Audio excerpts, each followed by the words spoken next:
Hi guys, how you doing? It's Scott D. Renwick here from SAS Landscapes, and I just wanted to make this video about comparing quotes because a lot of us play that game where we get 3 or 4 quotes in and we compare the prices, and often things come down to price. Okay, when you're operating at a certain level, price is a major factor.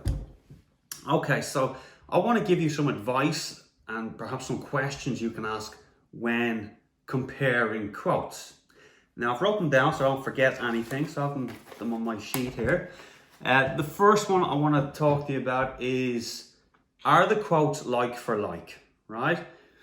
Are you comparing the specifications in terms of the construction, in terms of the scope of work carried out? Because if you're not doing that with each detail, if you're not comparing like for like, well then you can't make a good judgment call on which quote to go for regardless of the price. You just can't do it. So when comparing a quote, make sure you're comparing like for like, okay? The second one I have here is VAT, okay? Is VAT included in the price that you got, especially if you're interested in a lower price? Is that price going to get the 13.5% VAT added onto it, or is that the price inclusive of VAT? That also highlights another detail. Is the person actually a registered business, or are they just taking cash and not paying any tax on it?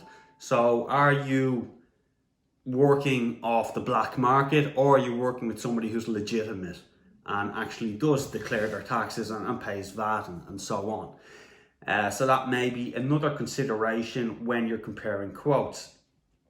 Also, if somebody isn't registered, they're not paying tax, you're really not protected in any meaningful way if something goes wrong, or if you have to chase them up for whatever reason. So certainly worth considering the business registration and that issue. Right, next thing I have is, are they fully insured? If somebody is giving you a lower price, ask them, are they fully insured? Because you may be going with the lower price, but you have someone who's not really operating as a professional. And if they're not operating as a professional, do they really have any business in your garden, especially if you're giving them thousands of euro or tens of thousands? And of course, you won't be protected by any insurance if they haven't got insurance. That goes without saying. Right, so that's 3 things so far, and I've got another one, which is the quality of the quotation you're getting. When I give a quotation, I give a 4 or 5 page document, which highlights a digital drawing on the computer. It gives a complete itemized breakdown of the scope of work. It gives you pictures of the materials that I'll be using and probably some samples of my past work. And what else would there? It would give you the payment terms. Okay, now the payment terms are fairly simple, but the fact is they're there in black and white, and it's something you can reference. Now there's a lot of people who will also give you quotes in this industry, and it will be the equivalent of them scribbling down something on a piece of paper with a big round figure there somewhere on the page. Now, if that's how they do their quotes, perhaps you might consider that is also a reflection of how they do other things as well. And again, if you're giving somebody thousands or tens of thousands or even hundreds of thousands of euro, for me, seeing professionalism from the quote is something that you should consider when comparing quotes.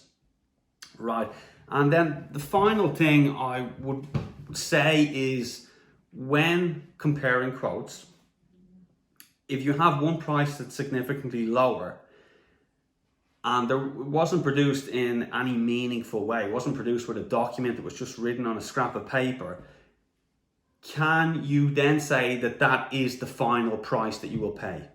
Because what could happen is you go with somebody who gave you a lower price, and then halfway through the job, when your garden is a construction site, they say, oh, this job is actually going to cost more than we thought, and instead of paying 9,000, it's actually going to cost you 12,000. well, you're really stuck because you had no official agreement with them. You just had a wink and a handshake.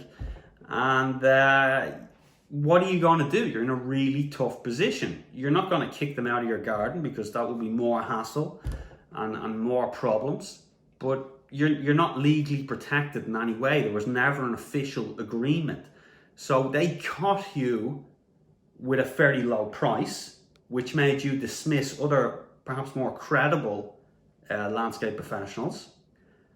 And then they got you over a barrel because you end up perhaps paying the most out of all the quotes you got.